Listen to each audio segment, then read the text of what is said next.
Ô Wes, eu vou aproveitar e conectar com uma pergunta para você sobre a cidade inteligente, né? Mas o que eu acho interessante, assim, que quando a cidade inteligente, você falou da cultura, e eu acho que cultura é uma coisa complicada, é difícil de mudar a cultura, mas quando muda, muda totalmente, né? Ela acaba, a pessoa que muda a cultura para conhecimento, ele começa a procurar isso com velocidade, né?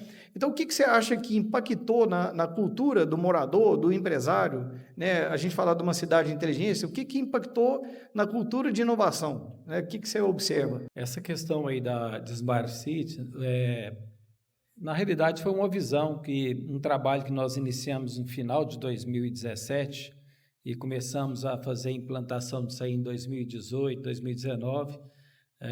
Mas, infelizmente, eu fico pensando uma coisa seguinte: nós, enquanto gestores públicos, nós somos eleitos, né, por uma população, pelo cidadão.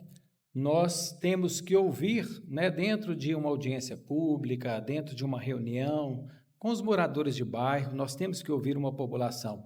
Mas nós, enquanto gestores, aqui tem dois prefeitos aqui eleitos, nós temos a obrigação de liderar.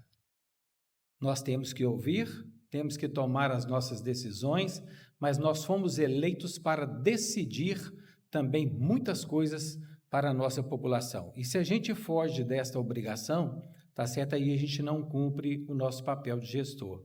Então, nada mais interessante de que você, enquanto gestor, você ter uma equipe competente que te ajuda a resolver as demandas dentro do município. Porque o gestor sozinho, ele não faz isso. E quando nós lançamos, né, esse projeto de estruturar uma PPP, que era uma realidade apenas de cidades de médio para grande porte, né? Antigamente, as PPPs no Brasil, elas surgiram apenas de iluminação pública, inaugurada aqui por Belo Horizonte, né? E agora nós, municípios pequenos, município de 24 mil habitantes, como é que estrutura uma parceria público-privada, tá certo? Tendo 4.500 pontos de IP. Não vai aparecer nenhum empresário interessado em investir, tá certo, em iluminação pública, trocar, passar para LED, eficientizar, modernizar todo um sistema. Então, nessa parte, quando você fala na parte cultural, a gente vê que quando, às vezes, a gente tenta explicar determinadas coisas em determinadas reuniões para o cidadão, muitos, infelizmente, não conseguem ter a mesma visão que um gestor deve ter a longo prazo. Infelizmente, não tem isso. Tem muitas questões que são técnicas, tem muitas questões que são ligadas, né, na tecnologia.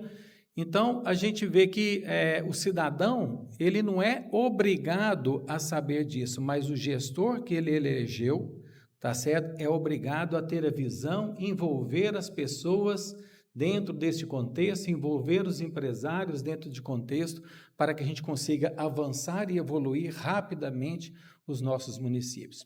Então, nós estruturamos essa PPP, onde hoje nós temos 73% de economia do que nós gastávamos de energia de iluminação pública que a gente pagava para a CEMIG, que é a concessionária do Estado.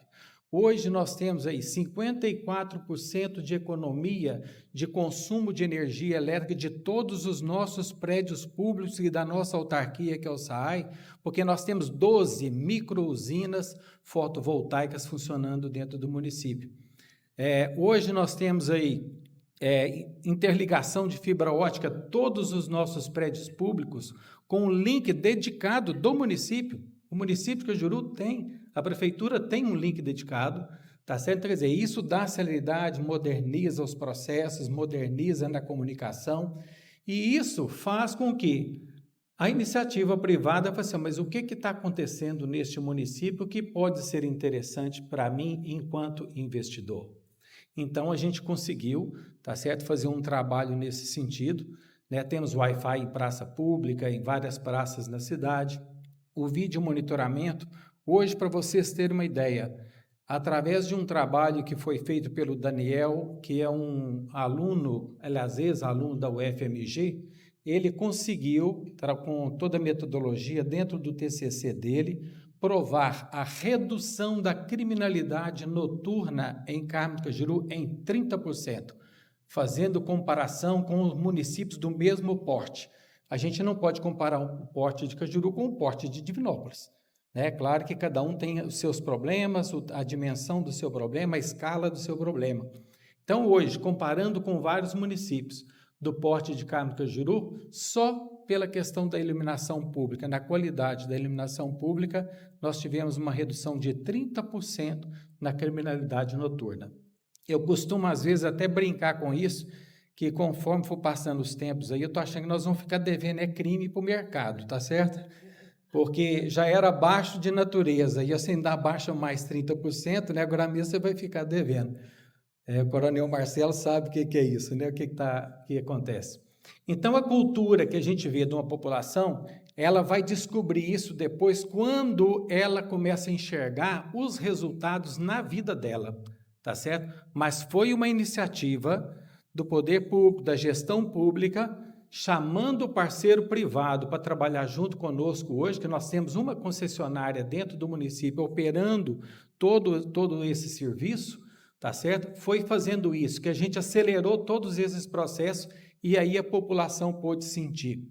E é o último ato que nós fizemos agora no final do ano passado, porque esse ano eu não posso fazer isso porque é um ano eleitoral, não sou candidato à reeleição, porque já fui reeleito. No final do ano passado, nós mandamos um projeto de lei para a Câmara Municipal, onde nós reduzimos a contribuição de iluminação pública do cidadão de Cajuru em função dos 73% de economia de gasto com energia de iluminação pública na nossa cidade. Aquelas famílias menos favorecidas, nós zeramos a contribuição deles. Isso vai acontecer a partir do mês de abril agora, porque no processo legislativo a gente tem a noventena, tá? Então, quando a gente tem um trabalho desse jeito, tem a noventena. Então, janeiro, fevereiro e março deste ano permanece como está. A partir de abril, a conta do cidadão já vai ter essa redução em função desta economia que nós geramos. Ou seja, uma parceria público-privada, poder público, iniciativa privada, está gerando resultados, inclusive no bolso do cidadão diretamente, não só para as ações, para o serviço do poder público. Então, essa parte cultural, ela acontece quando o cidadão começa a enxergar os resultados. E aí o cidadão nosso já está enxergando isso aí, e é claro que aí você começa a mudar um pouco a mentalidade das pessoas. Como é que a cidade deve girar, como é que a cidade deve funcionar, e o cidadão, e ele pegar e falar assim, eu estou numa cidade que eu tenho que ter o meu sentimento de pertencimento. O que eu posso fazer para que essa cidade seja melhor, uma vez que o poder público está fazendo a parte dele, eu tenho que fazer a minha parte.